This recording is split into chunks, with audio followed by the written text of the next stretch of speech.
İmişli rayonu vaxtilə Aran bölgəsinin ən çox pambıq yığan rayonlarından biri idi. Bugün rayonda pambıqçılığın vəziyyəti ilə tanış olmaq üçün pambıq sahələrinə gedib birbaşa fermerlərlə görüşmək qərarına gəldik. Gəzdiyimiz ərazilərdə fermerlərin çox az hissəsi sahələrinə pambıq əkib. Aran zonasında yağışların düşməsi həm pambığın yığılmasına, həm də qiymətinə əsaslı təsir etmişdi. Hətta bəzi sahələrdə yetişmiş məhsul olsa da yığıb təhvil vermək fermerlərə çətinlik törədirdi.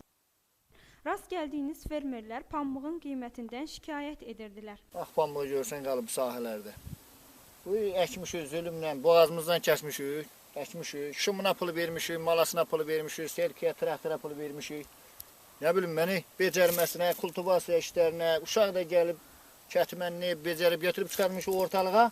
Bu ildə bildiyimiz kimi günəşdə az oldu, pambığın vegetasiya dövrü çatdırmadı. Gəldi pambığın ağarmağa düşdü sentyabr ayının axırına. İndi bu qiymət yoxdur. Pambığın üstündə bax qozaları görürsünüz. Pambığın hər birisinin üstündə 4, 5, belə 6, 7 belə bəsində qozalar var. Pambığın qozaları bu saat yetişmə həddinədir, başlayıb bir həftəyə bəlkə də ağarmaq. Elələri vapşe 2-3 günə bütöyə açacaq, ağaracaq. Bu açıb ağıracaq, bunlar da hamısı qalacaq belə ağappaq. Nətər olacaq, necə olacaq? Yağ qismət. Şumun pulu, malanın pulu qalıb. Pullarını istəyir, traktor istəyir.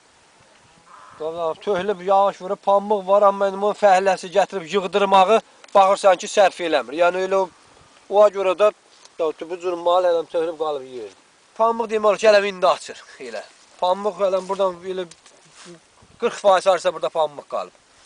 Qoza bir şaqqıldaq kimidir. Elə hava düz dekabra kimi deməli pambığa yaxşı qiymət versələr, dekabra kimi bu pambıq yığılar elə. Qiymət verirdilər. 9 qəpiyə yanacaq idi, 88 qəpiyə pambıq idi. Pambığın dəyəri var idi, cəmaət işləyirdi, o ilə bəhrələnirdi.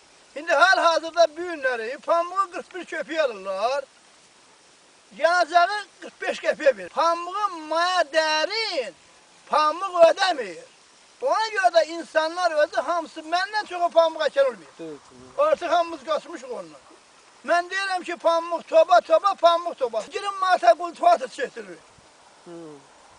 7 manata adamın biri gəlir işləyir gündəlik. Bəli, onun maya dəyəri ödəmir. Bu il əkir, gör gələn məsəl üçün belə borca düşür, o bir iki heyvanı var, heyvanın satıb o pambığın raskodunu ödəyir. Azərbaycan pambığı ilə həmişə tanınır. Strateji məhsuldur bu pambıq. Keçmiş Sovetlər ölkəsində Azərbaycan pambığı ilə bütün sessiyalar arasında ad çıxartmışdı. Özbəkistandan sonra Azərbaycan ikinci yerdə gedirdi pambıq istehsalına, yığımına görə. İndi pambıq gör nə günə qalıb. Qalıb sahələrdə pambığa yeydiran yox. Buna bir çarə qılmaq lazımdır.